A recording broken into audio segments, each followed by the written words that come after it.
Hi, good morning, good afternoon, good evening, everyone that's tuning in.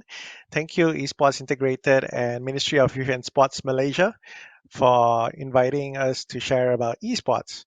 Today, I'll be sharing about esports industry conference on why marketers are taking a closer look at esports. Next page, I'm Allan Phang, Regional Head of Marketing and PR at EVOS Esports, former Head of Esports at AirAsia. I was invited to speak at TEDx Talks, New York, Hollywood, Miami, University of California, Irvine, France, China, a lot of countries to share on esports in general and also our success stories in the esports space. My esports activation was highlighted as a success story and case study in WFA World Federation Advertisers, Esports Special Report, and Newzoo, the leading market intelligence firm. Next page, please. You can see here League of Legends World Finals in 2018 in Beijing, China, at the Bresna Stadium. The prize pool was 6.4 million US dollars. It's a crazy amount of prize pool over there. And of course, this was before the pandemic happened. But I believe in the future, once the pandemic is over, we'll see crowds like this filling up stadiums and convention centers and even shopping malls. Next page, please. You can see here Fortnite World Cup 2019 in New York, USA. The prize pool was 30 million US dollars. And you can see the crowd there as well. Next page, please. On over here, you can see the Dota 2 International 2019 tournament in Shanghai, China. The prize pool was 34 million US dollars. That's over 100 million ringgit. And majority of it is crowdfunded by the community. Over here, 1.6 million US dollars is contributed by Valve, the owner and developer of the game, and the balance they will always release in-game digital item a few months before the event, and the selling price is around 9.9 US dollars, 9.99 US dollars, out of which a percentage of it, a small amount, goes to the crowdfunding prize pool.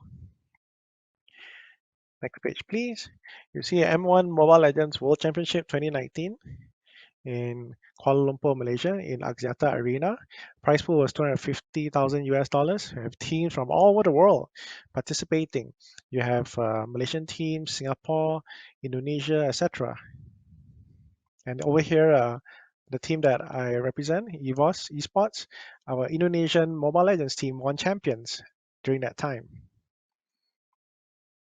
The next page, please. You see PUBG Mobile Club Open Global Finals 2019, Kuala Lumpur, Malaysia. The prize pool was 500,000 US dollars. This was held in Putra World Trade Center, PWTC. Next page, please. Next, you will see Genting Arena of Stars 2018 at ESL Dota 2 Minor, whereby a few thousand spectators actually went up to the hill in Genting Highlands to watch their superstars. And there are some who even booked the hotel rooms. It was all fully booked. And of course, everyone's F&B outlets are having a gala time because there's so much footfall and traffic. And some even took off days, applied for leave because they wanted to watch on Fridays. And some even went up all the way up to the hill and came back down, went up again the next day just to save costs on accommodation. Next page, please. This is how the arena looks like with all the stage and lighting. Next page, please. This is in Tropicana City Mall back in 2017. We were playing Mobile Legends, one of the first esports tournaments in the country for mobile titles. Next page, please. Wanutama, 2018 Mobile Legends. Next page. Paradigm Mall 2018 Mobile Legends. You can see the crowd is really big and fills up all the space in a shopping mall until there's no place to walk. Next page. You see all the fans trying to take a glimpse of their superstar. And this is right in Malaysia, guys, in Paradigm Mall. And another photo in Paradigm Mall. You can see from different angle. All the levels are filled up with people. And this is all esports. This is Sunway Pyramid 2019. Next page. Sunway Pyramid again. Go to page 17. Sunway Pyramid. Page 18. Sunway Pyramid as well. Page 19. Wow, look at the crowd. Layers and layers of crowds. This is the stuff that brands and marketers always dream of having. Full crowd, but of course, due to the pandemic, you won't see crowds like this for the time being until everyone gets vaccinated and once the SOPs are relaxed, once the numbers dropped in the cases. Next page, 20. This is Quill City Convention Center in 2019. WSG Southeast Asia Finals organized by Alibaba, Ali Sports, and AgriMind. Next page, page 21, Q City Convention Center. All the Southeast Asia finalists were there as well. Next page, 22. So some of the shoutcasters, most of them are Malaysians, and also you got some imported shoutcasters from other parts of the world, like Philippines and Indonesia, for example. Next page, 23. This is at Jakarta 2018 in Taman Anggrek Mall, and you can see the mall is filled up to the brim, and there's no space to walk. So, what is esports? For those of you who is watching for the first time and have no clue and think that esports is just a waste of time, welcome to Esports 101 and why are marketers getting involved in this space. Esports is a form of video games being played competitively and it's very organized, either solo or multiplayer. And how to spell esports? Why is it important? The next page, 25. The esports community is very sensitive of this because it represents them. Imagine just like spelling your name. Someone spells your name incorrectly or has a capital letter in between your name, that will look funny, right? So for the esports community, they realize this and they want journalists, especially, and also the media, to spell esports correctly. So starting a sentence, you start with a capital E, and in the middle of a sentence with a small e. No hyphen, no big S. What's the difference between esports and gaming, you may ask? There's a huge difference. Esports is actually a subset of gaming. Some people say, Alan, my kids, they play non-stop, or you heard of people playing 24 hours or more than 12 hours non-stop. That's not esports, that's a gaming. It's just playing mindlessly without any form to compete. Whereas esports, they have actually training and they have very tight schedule and a lot of SOPs in place in how they train, just like a professional athlete in traditional sports. In esports, there's a difference, like I mentioned earlier, between competitive and gaming is usually casual. What are type of esports? Page 28 shows there's FPS, first-person shooter, there's battle royale, or sports simulators, or mobile multiplayer online battle arena, or FGC, fighting games. So there are different type of esports genres in the market. So for brands who want to get involved, you need to know which is the correct target audience. As you enter and sponsor one doesn't mean it relates to the others because not everyone watches the same type of esports. Next page, page 29 shows the platforms. So there are different type of platforms like console, PC, and mobile. When I was in the States, in the USA, people asked me that, Alan, what's esports to you? And I told them it's mobile, but to them it's more to PC and console. They think of games like League of Legends, Fortnite, Overwatch. That's their lingo over there in the US or Europe. But in Southeast Asia or even in Malaysia, mostly mobile esports titles are really popular, such as Mobile Legends and PUBG Mobile. Now you got Wild Rift, League of Legends. Is esports only for kids? No. Esports is meant for everyone, all walks of life, especially the Gen Zs and millennials, and now the Gen Alphas coming to the space. This is something that most parents or even CMOs, chief marketing officers, don't get it. So they really need to get educated because they are used to their old way of doing things and are very traditional. So next page, 31. Why are brands getting into esports? Because they want to target a hard-to-reach demographics of Gen Z and millennials. The next generation, compared to our era, they no longer read newspapers. Back then, our family members, mom or dad, will tell us to go to 7-Eleven to buy the newspapers. I mean, no offense to the news people, but it's the truth, right? Most watch online right now. They're read online, or the newscasters. Number two, they no longer watch linear television. So back then you watch your mainstream media, etc. But nowadays everything's on YouTube, Facebook, for example. Number three, they use a lot of pop-up ad blockers. Even it comes automatic now with Google Chrome, for example. So if you do any pop-up ads, it gets blocked, which most people don't use anymore, pop-up ad blockers. So especially brands and companies. Number four, a lot of young generation they prefer watching esports versus traditional sports, and we'll see why in a while. Demographics, you can see next page, 33. The audience is really massive, it's in the millions. You have esports enthusiasts, meaning those who really hardcore, they keep watching it very much compared to just occasional viewers who watch once in a while. Average, you have over close to 500 million esports audience globally. And of course, the growth is like compound annual growth rate of more than 10% year on year. And I believe even more so now with the pandemic, everyone's like stuck at home most of the time. Plus, the global games market is really big. It's an average of 2.7 billion US revenue. Some say this industry is even bigger than film or music combined together. Next page, 36. In the esports ecosystem, you have different verticals and stakeholders. You have the teams, you have the professional esports competitions they play in, and the event organizers.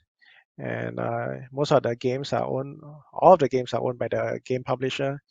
And you have the broadcaster, the platform like Facebook, Twitch, YouTube, for example. And you have the streamers that stream their games online.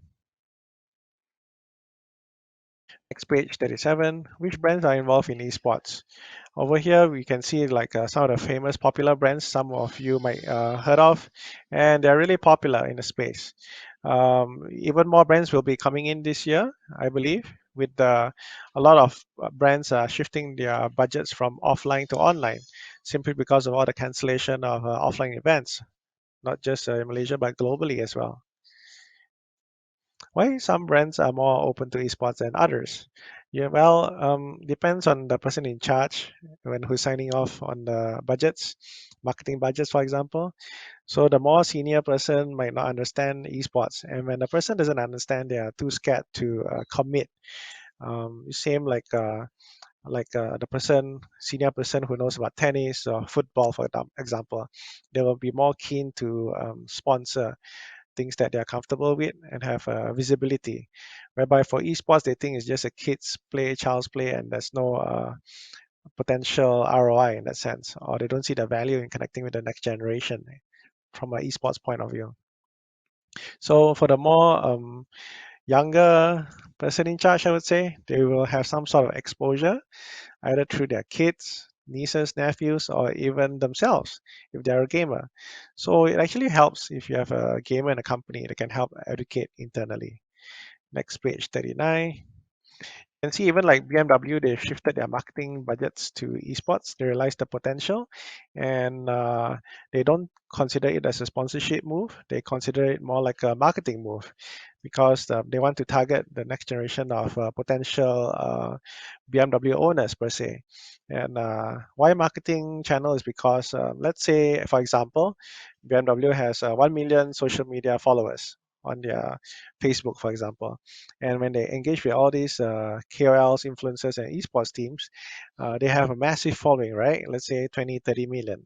And they can funnel those followers to potentially like BMW's Facebook page, for example.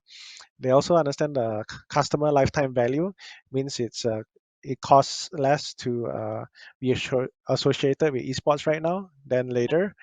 And even if the fan doesn't buy a BMW now, maybe in the next 5 or 8 years, he or she might buy one, simply because of the brand association and the brand love, and they have more disposable income in the future. And they will go like, oh wow, last time BMW used to support the sport I love, and now I support them back. Yeah, that's page 39. Let's go to the next page, 40. We can see they consider it as a strategic communications channel for BMW. I'm sharing this case study because most are familiar with this particular brand as well, and they've been in the space quite some time. So how can brands enter esports?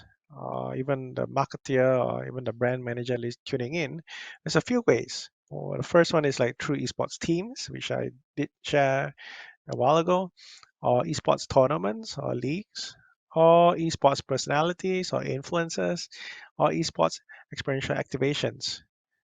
Everything starts small. Don't go too big too soon. It takes some time. Page 42. Some of the brand activations in esports. You have esports organizations, influencers, events, stream and broadcasts. You can take a screenshot of it. I won't be able to go through all of it right now. Next page, 43. There's content, there's PR, there's digital advertising, even real estate arena stores. So there's a lot of ways to activate esports per se. It can be very creative. Page, like for us in EVOS, we partnered with Lazada in Indonesia, whereby we did a talent search for our Mobile Legends and Free Fire new players for our new team. And we did live streaming on the Lazada app, whereby our talents live stream their games and gave tips and tricks to the gamers. Next, we had Visa. They sponsored us and they supported our initiative by subsidizing merchandise that for the fans of EVOS who use a Visa card to purchase our products. Up to 50% discount. And they were part of our Unlock Your Dream campaign, whereby Visa was featured prominently in the video that featured like from a story or from nobody to somebody, one of our players. For Yamaha, also they sponsored us in Indonesia, for example. They want to connect with the younger audience, Gen Z, millennials, and of course, it's a right fit. A lot of scooters are used in Indonesia, motorbikes. And even Domino's Pizza in Malaysia, Singapore, they are strong supporter of us, and they've been supporting us and providing pizzas to us for part of our campaigns. So I get asked this a lot, like Alan, where does the money come from? This page 48, there's a esports revenue stream report. Majority of it you can see is from sponsorships, followed by media rights, publisher fees, merchandise and tickets, digital and streaming. So there's a lot of ways to get revenue. But of course, it depends on how comfortable for the stakeholder to achieve those revenue targets. Average is about 150 million last year. This year, some said we'll hit over a billion US due to the pandemic. So we'll see. Next page, 49. How do I get buy-in from management? You have to educate, and you can create an esports club for your employees in your company or organize mini esports tournaments for employees. Another way is to invite management to esports tournament in the future once the pandemic is over. And of course, supply all your data, demographics, eyeballs to management. You have to think outside the box, be creative because most people, senior people, when they hear about esports and gaming, like, oh, very bad, very bad. Just play game, never do work. This is the kind of response you might get. So one way is to be creative and maybe make like a esports jersey and giving it out to the people that you need to get buy-in from, especially senior management. And page 51. Back then, when I was in AirAsia, I gave the esports jerseys to both Tan Sri Dr. Tony Fernandez and also to Dr. Kamaruddin Maranon, and they helped promote it as well. And next page 52, you can see we gave to all the C-suite executives. Everyone's happy, and you get to create awareness on esports. Next page 53. So what jobs are available in esports? There's many form of jobs available. Many get the perception that esports is just a professional athlete, which is not true. There's so many stakeholders involved, and you can see here, right, from professional players shoutcasters, team managers, coaches, analysts, sports psychologists, video editors, social media managers, etc., even up to legal and finance people. Next page 54, you can see like shoutcasters here, League of Legends, World Championship Finals, and Dota 2, the International. These are professional commentators, and they commentate on the spot. Next page 55. Esports is recognized as a medal sport in the SEA Games 2019 in Philippines, and guess what? There were 6 medals up for grabs: 6 gold, silver, and bronze. And then Malaysia actually won gold in Hearthstone by Dr. Yu, and also our Mobile Legends team won bronze. This year in SEA Games in Vietnam 2021, we will have 10 gold medals, 10 silver, and 10 bronze for a variety of esports game titles. As you can see here, next page 56, our Malaysian esport athlete was a champion and won gold. And page 57, you can see here that the Malaysia government has set aside budgets for esports. 2019, 10 million ringgit, 2020, 20 million ringgit, and 2021, 15 million ringgit. So it's really picking up speed, and even the government is involved right now. So there's a bright future for esports, even in Malaysia. Even you can see a lot of articles back then since 2018 and 2019. Any brand not marketing in esports world is already behind the curve. On page 58, esports boom is giving brands access to unreachable audiences. As mentioned earlier, esports and gaming flourished in 2018, and brands won't want to miss it in the year. Next page, 59. This 27-year-old makes 500,000 US dollars every month playing Fortnite. That's Ninja. So you can see like it's really exploding and still is, and definitely exciting times ahead. Next page, 60. You can see a lot of activations here. Even in Indonesia, Salim Group, a big conglomerate, got involved in the space as well with ESL, and even PSG, the football club, partnered with a Mobile Legends team to connect with the Gen Zs and millennials and gain more fans for PSG. Page 61. Even Netflix letter to their shareholders, they said that you know what, Fortnite esports is becoming a bigger rival than HBO, because everyone has 24 hours in a day. What are they doing with their 24 hours? It's called the attention economy span, and Netflix said that we earn consumer screen time, both mobile and television, away from a broad set of competitors. Netflix said in their letter, we compete with and lose to Fortnite esports more than HBO. So you see, yeah, esports and gaming is really taking off time away from even traditional mainstream entertainment outlets. Page 62, Liverpool CEO said football is losing fans to video games, which is true. The next generation of fans are not really into traditional sports compared to their forefathers per se. Next page, 63. Athletes and celebrities who invested millions. Why? As you can see, most of them are quite senior and old already. They might be your era, but definitely for the next generation is something different, and they might not recognize half the people in here. So people like them, these celebrities, realize the need to diversify their portfolio. Hence, they are able to identify that, hey, the next generation is no longer going to cheer for me anymore. So I need to tap on the next big market. What is it? Esports. Easy. Next page, 64. Even President Jokowi from Indonesia also approached the youth via esports. They did a President's Cup. I was personally there to witness it inside one of the stadiums, and boy, it was packed to the brim. Next page, 65. Even the French government realized they need to connect with the young potential voters on streaming platforms like Twitch, for example. So the future is bright. The future is esports. Page 66. Let's see the next page, 67. Is esports a sport? This is the ongoing debate, which I believe will last for a lifetime. Page 68. Let's have a look.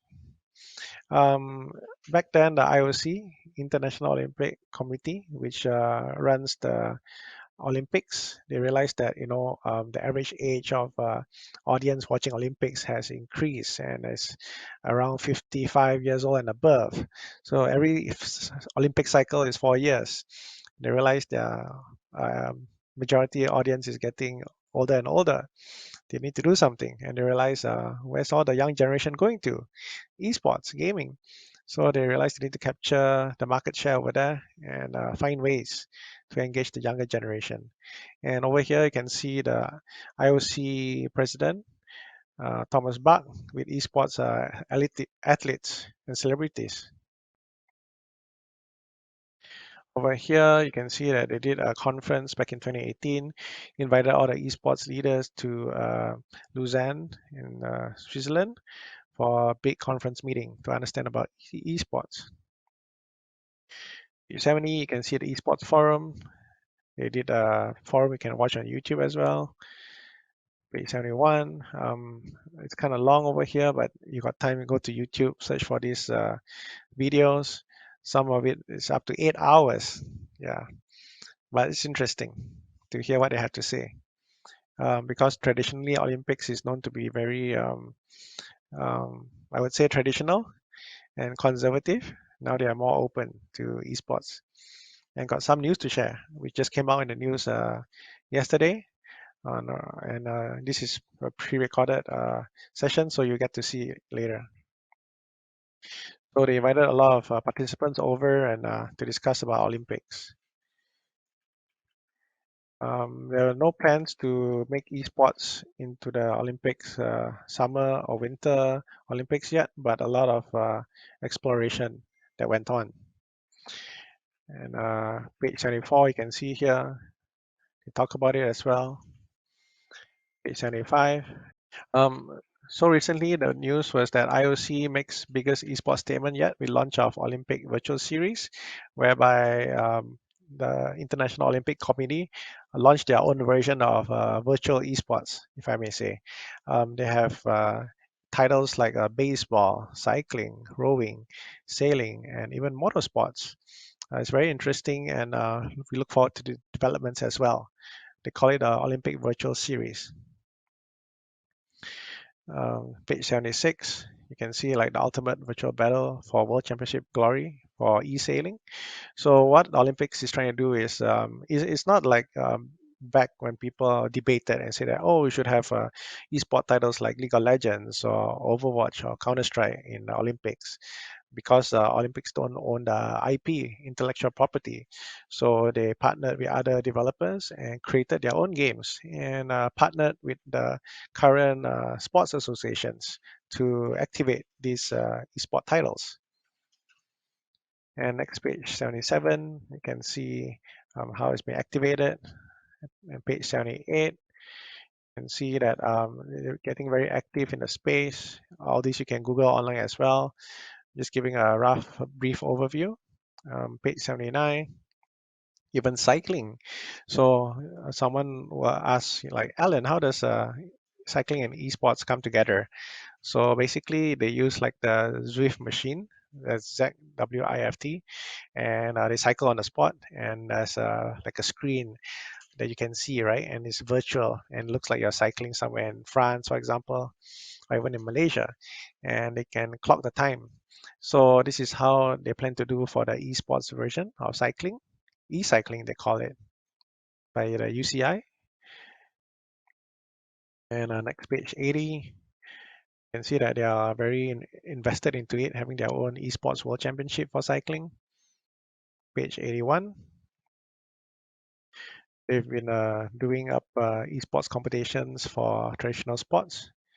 So the one that I mentioned, the cycling machine is the bicycle is static, and they look at the screen online, and they have to go as fast as they can.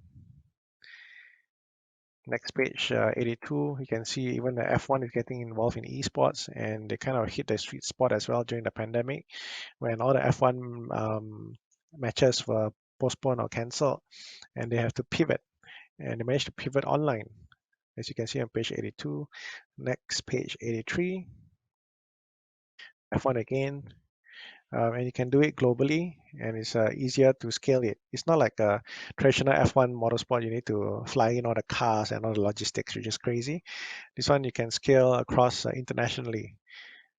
Next, page 84. So a little bit about EVOS. So we are one of the leading esports organization in Southeast Asia.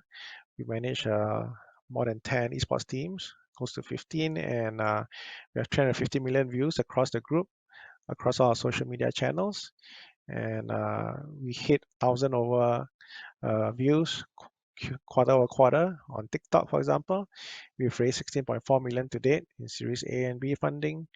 And next, page 85. If you don't understand anything from this presentation, I hope you learned something. It's called GGWP. It means good game, well played. It's an esports lingo and term which I also learned when I just found out about esports, and the esports community taught me how to say this.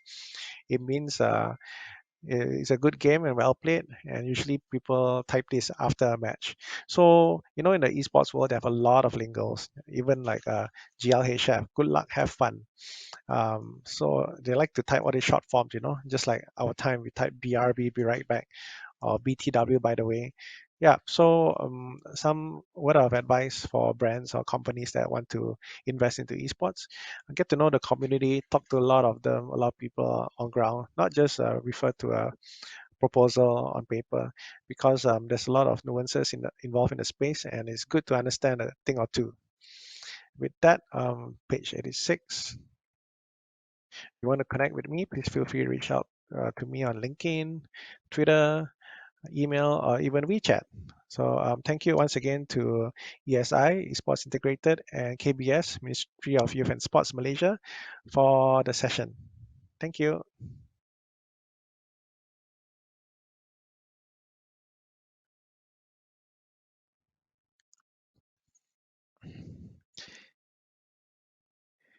Hello, good morning, good afternoon, everyone, or good evening. There's a question here, and it says, at the current growth rate, would it be possible for esports to become the number one featured item on the world stage, such as getting ads on Times Square, New York, or headline shows at major events all across the globe? I believe it's not there yet, but it's coming soon. It's very close. We're getting there. If you look closely in the US or Europe, you can see that they've been incorporating a lot of crossovers, even in Times Square, New York, during the New York New Year's Eve countdown. People were already like crossing over, and there was esports and gaming involved in those events. And I was lucky enough to talk to the organizers, and they shared about it because everything was online, right? You couldn't go out in public to celebrate New Year's Eve. So they actually incorporated esports and gaming already, even in the Times Square for the ball to come down during New Year's Eve. And I believe like NFL, etc., the NHL, they'll be looking at it as well. Even in Malaysia, Football Association Malaysia has been doing esports titles in the space, and even I believe like F1 is already doing it. So yeah, hope that answers the question. Definitely is going to get there. Next question, with the attraction that is pulling, would we be able to see an Olympic-style championship, but specifically just for esports in the near?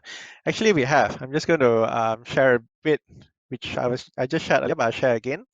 So interestingly, the IOC, International Olympic Committee, which runs the Olympics, they just launched this year on the 22nd of April 2021 Olympic Virtual Series.